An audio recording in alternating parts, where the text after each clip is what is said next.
나는 전능하신 아버지 하나님, 천지의 창조주를 믿습니다. 나는 그의 유일하신 아들, 우리 주 예수 그리스도를 믿습니다. 그는 성령으로 잉태되어 동정녀 마리아에게서 나시고 본디오 빌라도에게 고난을 받아 십자가에 못 박혀 죽으시고 장사된 지 사흘 만에 죽은 자 가운데서 다시 살아나셨으며 하늘에 오르시어 전능하신 아버지 하나님 우편에 앉아 계시다가 거기로부터 살아있는 자와 죽은 자를 심판하러 오십니다. 나는 성령을 믿으며 거룩한 공교회와 성도의 교제와 죄를 용서받는 것과 몸의 부활과 영생을 믿습니다. 아멘. 다같이 찬송가 487장 부릅니다.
오늘 함께 나눌 하나님의 말씀은 창세기 50장 22절부터 26절까지의 말씀입니다. 봉독하겠습니다. 요셉이 그의 아버지의 가족과 함께 애굽에 거주하여 110세를 살며 에브라임의 자손 3대를 보았으며 므낫세의 아들 마길의 아들들도 요셉의 스라에서 양육되었더라. 요셉이 그의 형제들에게 이르되 나는 죽을 것이나 하나님이 당신들을 돌보시고 당신들을 이 땅에서 인도하여 내사 아브라함과 이삭과 야곱에게 맹세하신 땅에 이르게 하시리라 하고 요셉이 또 이스라엘 자손에게 맹세시켜 이르기를 하나님이 반드시 당신들을 돌보시리니 당신들은 여기서 내 해골을 메고 올라가겠다 하라 하였더라. 요셉이 110세의 죽음에 그들이 그의 몸에 향 재료를 넣고 애굽에서 입관하였더라. 아멘. 반갑습니다. 오늘은 창세기 68번째 시간입니다. 지난주까지 창세기 인물 중에 가장 비중 있게 다뤘던 요셉의 삶과 그가 애굽에서 했던 일들이 어떤 일이었는지, 그리고 요셉이 했던 일의 성격이 무엇이었고, 더 나아가서 요셉을 통해서 하나님께서 무엇을 하고자 하셨는지에 대해서 말씀을 통해서 살펴보고 또 생각해 보았습니다. 요셉의 이야기 이후에 창세기에서는 야곱이 요셉의 아들인 에브라임과 므낫세를 축복하고 또 이어서 애굽에서 살게 된 야곱의 12명의 아들들에게 마지막 유언을 남기는 내용으로 이어집니다. 그리고 오늘 우리가 읽었지만 창세기의 마지막 이야기는 요셉의 유언으로 마무리합니다. 요셉의 마지막 유언은 다른 것이 아니라 훗날 이스라엘 사람들이 애굽에서 나갈 때에 자신의 유고를 가지고 가달라는 것이었습니다. 요셉은 왜 이런 유언을 남겼을까요? 이것을 잠시 생각해 볼 필요가 있습니다. 우선 쉽게 생각할 수 있는 것은 요셉이 타향이었던 애굽이 아니라 자신의 고향에 그 땅에 묻히고 싶어서 애굽에서 나갈 때 자신의 유고를 가지고 가 달라고 말할 수 있었습니다. 죽을 때가 되어서 고향이 그리운 것은 인지상정이기 때문이죠. 그런데 곰곰이 생각해보면 그런 이유 때문만은 아닙니다. 만일 고향 땅에 묻히고 싶다면 즉시 고향에 안장해 달라고 하면 될 것입니다. 애굽에서 왕의 정권을 가졌었고 국토종합 개발에 따른 각종 정책을 성공적으로 해냈던 애굽에서의 요셉의 위상, 이것을 보면 그 정도의 요청은 충분히 가능했을 것입니다. 또 이 50장 앞의 이야기를 보면 요셉의 아버지인 야곱은 애굽에서 죽었지만 장례 후에 성대하게 장례를 치른 후에 야곱의 유언대로 선조들이 묻혀있는 고향 땅 막벨라 굴에 장례되었다는 이야기도 기록되어 있습니다. 그렇다면 요셉의 유언은 무엇을 의도하고 있는 것으로 보입니다. 그것이 무엇일까요? 분명한 것은 요셉은 이런 유언을 결코 자기 자신을 위해서 하지 않았으리라는 점입니다. 왜냐하면 지금까지 요셉은 자기 자신을 위해서 살았던 사람이 아닙니다. 요셉은 항상 염두에 백성들을 불쌍히 여기는 마음을 가지고 살았기 때문이죠. 이에 대해서는 누차 말씀을 드렸습니다. 그렇다면 요셉 자신을 위한 유언이 아니라면 결국 이스라엘 민족을 위한 백성들을 불쌍히 여기는 마음에 따른 유언인 셈인데, 그러면 이 유언이 이스라엘 백성들에게 무슨 보탬이 될까요? 여러분, 요셉은 하나님을 알되 깊은 영성으로 체험으로 알았던 그런 사람입니다. 하나님의 인도하심이 어떤 방식으로 진행되는지를 누구보다도 잘 알았기 때문에 이런 유언을 했다고 볼 수 있죠. 요셉은 길고 멀리 내다보면서 하나님의 인도하심에 대해서 자신이 이스라엘 민족을 위해서 마지막으로라도 할 수 있는 일을 찾아내고 또 찾아낸 결과로 이러한 유언을 했습니다. 따라서 이 요셉의 유언은 그의 영성이 어떠했는지를 잘 보여주고 있습니다. 이 요셉의 유언을 조금 더 생각해 보면 하나님의 인도하시는 방법의 특징을 먼저 좀 정리해 놓을 필요가 있습니다. 첫째는 하나님은 고난을 통해서 인도하십니다.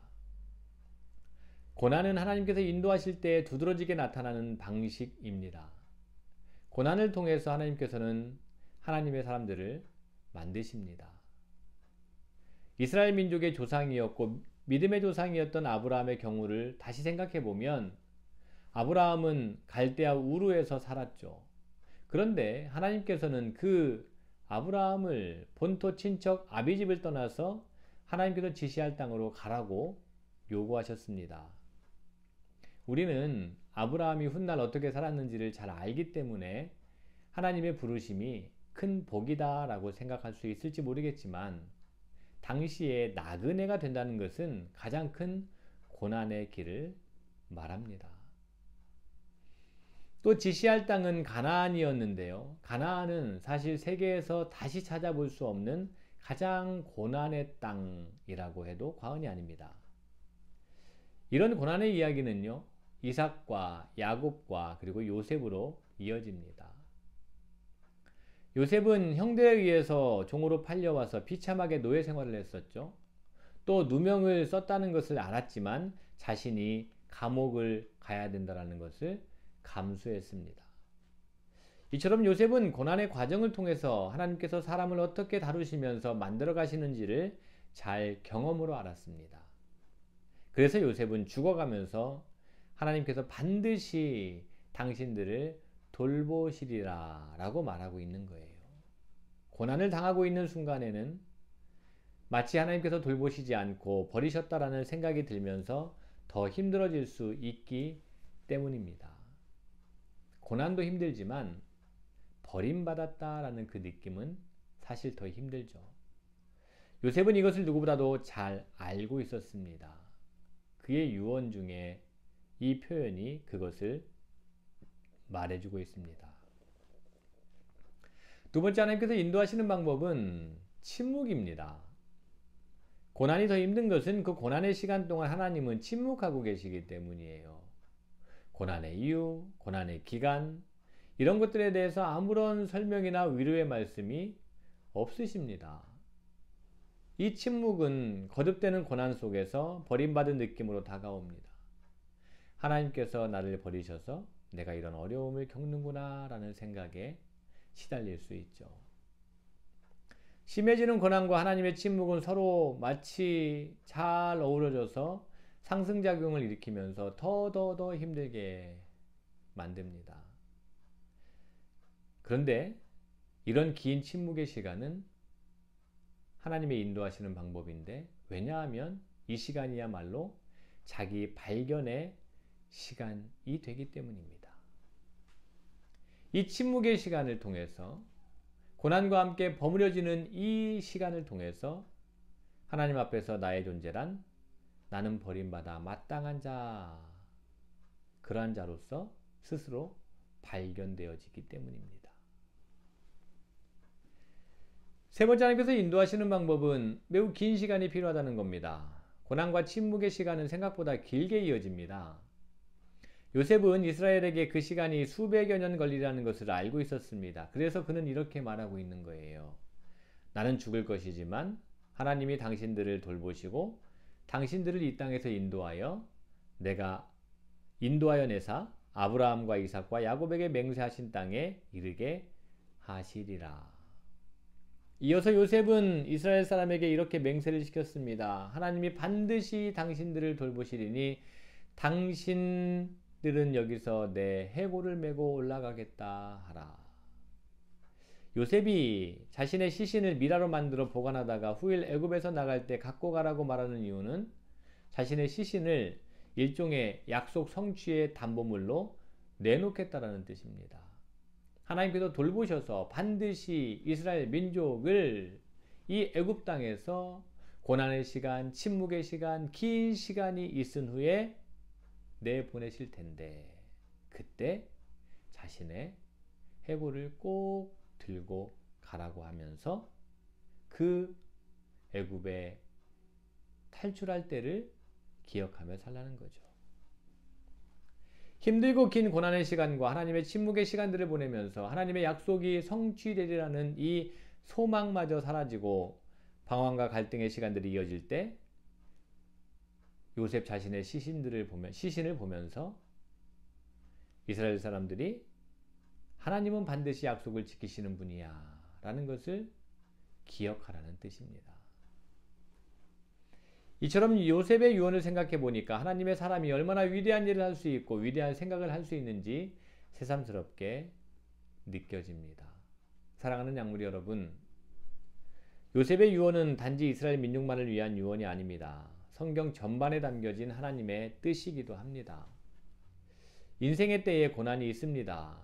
어려울 때의 고난이든 어렸을 때의 고난이든 성장기 때의 고난이든 성인이 되어서의 고난이든 어떤 형식의 고난이든 누구나 다 있기 마련입니다. 그런데 그 고난은 분명히 고난으로 끝나지 않습니다. 그 고난은 하나님께로 나아가는 징검다리입니다. 이것은 확실합니다. 자신이 겪은 고난이 과거에는 원망거리였었습니다. 하지만 하나님께로 나아가는 과정에서는 그 고난이 더 이상 원망거리가 아니라 하나님을 찾아가는 과정의 중요한 지점들이 됩니다. 고난이 혹 우리를 두렵게 만들고 포기하게 만들 때가 온다면 우리 또한 오늘의 요셉의 유언을 기억하고 떠올려 봅시다. 하나님은 반드시 하나님의 자녀인 우리를 돌보시는 분이시고 우리를 향한 하나님의 약속의 성취는 반드시 이루어진다는 소망을 붙들고 살아갈 수 있기를 바랍니다. 이것은 단순히 위로의 말이 아니라 하나님의 약속이요 하나님께서 우리를 인도하시는 방법이라는 것을 오늘 요셉의 유언을 통해서 꼭 기억하고 그리고 붙들고 살아가는 저와 여러분이 되기를 간절히 축원합니다. 기도하겠습니다. 어떤 경우에도 우리를 포기하지 않으시고 돌보시고 우리를 인도하시는 하나님, 우리가 절망을 말할 때에 하나님은 소망을 주셨고 우리가 원망할 때에 하나님은 위로해 주시는 분이십니다. 지금의 고난과 역경이 하나님께로 더욱더 가까이 나아가는 길이요 과정이라는 소망을 굳게 붙드는 우리가 되도록 성령님께서 도와 주시옵소서. 예수 그리스도의 이름으로 기도하옵나이다. 아멘. 이제 주님 가르쳐 주신 기도하심으로 창세기 68번째 시간을 모두 마칩니다. 고맙습니다. 하늘에 계신 우리 아버지, 아버지의 이름을 거룩하게 하시며 아버지의 나라가 오게 하시며 아버지의 뜻이 하늘에서와 같이 땅에서도 이루어지게 하소서. 오늘 우리에게 일용할 양식을 주시고 우리가 우리에게 잘못한 사람을 용서해 준 것 같이 우리 죄를 용서해 주시고 우리를 시험에 빠지지 않게 하시고 악에서 구하소서. 나라와 권능과 영광이 영원히 아버지의 것입니다. 아멘.